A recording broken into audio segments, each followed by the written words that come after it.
একটা চিঠি লিখতে বসেছি। চিঠিটা কার কাছে লিখতেছি ঠিক জানি না। প্রাপকের নামটা ফাঁকা রেখে দিলাম। যেই পড়বেন ধরে নেবেন আপনার উদ্দেশ্যে লিখেছি। আমি একটা মেয়ে, আর চিঠিটা আমার জীবন কাহিনী নিয়ে।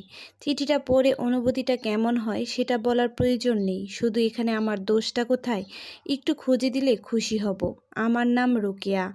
না, এটা ইতিহাসের কোনো কালোজয়ী নারীর নাম নয়। এটা প্রত্যন্ত কোনো এক গ্রামের এক লাঞ্ছিত বঞ্চিত হতভাগা মেয়ের নাম। সালটা ছিল 2011। আমি এসএসসি পরীক্ষা দিই। ব্যবসা শিক্ষা থেকে মোটামুটি ভালো একটা ফলাফল পাই।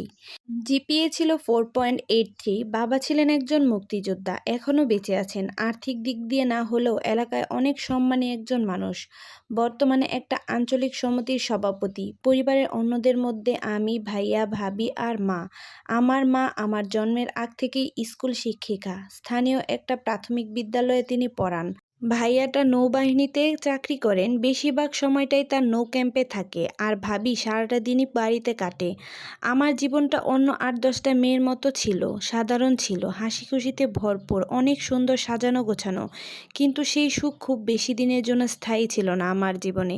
কলেজ জীবনে পা দিতে খুব বেশি দিন হয়নি, কয়েক মাসের মাথায় বাবার কাছে একটা বিয়ের প্রস্তাব আসে।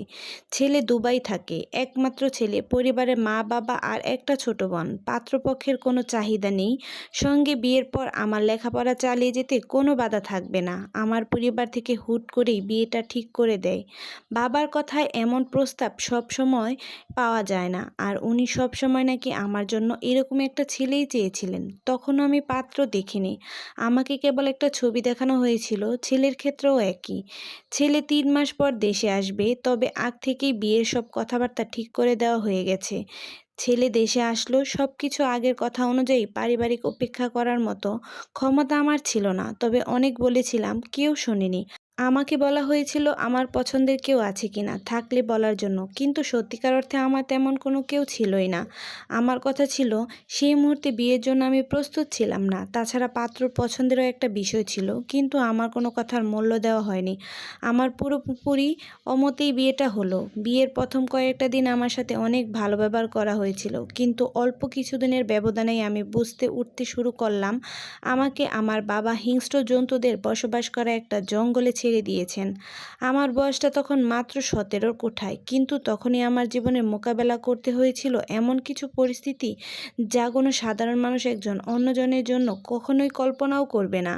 আমাকে বিয়ে করে সে ঘরে যেন বউ হিসেবে না, চাকরানী হিসেবে নেওয়া হয়েছিল। আমার বাবার বাড়ির কাজের মানুষগুলো আমার সেই অবস্থা থেকে অনেক ভালো ব্যবহার পেত। সকালে সূর্যোদয়ের সাথে সাথে ঘুম থেকে উঠে শুরু হতো আমার কাজ, আর সূর্যাস্ত পর্যন্ত সব কাজ করতে হতো আমাকে একা একা। আর তারা মা মেয়ে সারাদিন বসে বসে টিভি দেখা আর গল্প করার মধ্য দিয়ে কাটতো। তাদের বাবার আচরণটাও ছিল একই রকম, সব কিছু দেখেও যেন অদৃশ্য করার চেষ্টা। এমনকি বিয়ের কয়েকদিন পরই ঘরের সকল কাজের লোককে বিদায় করা দেওয়া হয়েছিল। পরিবারের এতজন মানুষের রান্না বান্না, কাপড় ধোয়া, বাড়ি পরিষ্কার করা, ঘর মোছা, থালা বাসন মাজা, এমনকি গোয়ালের গরুগুলোকেও খাওয়া দাওয়া, এদের সব কিছু পরিষ্কার আমার গাড়েই পড়েছিল। যাই হোক, গল্পটা যদি আপনাদের কাছে ভালো লেগে থাকে তাহলে অবশ্যই দ্বিতীয় পার্ট নিয়ে চলে আসব। আজকে এখানেই বিদায় নিচ্ছি, যেহেতু ভিডিওটা বড় হয়ে যাচ্ছে। সবাই ভালো থাকবেন। আল্লাহ হাফেজ।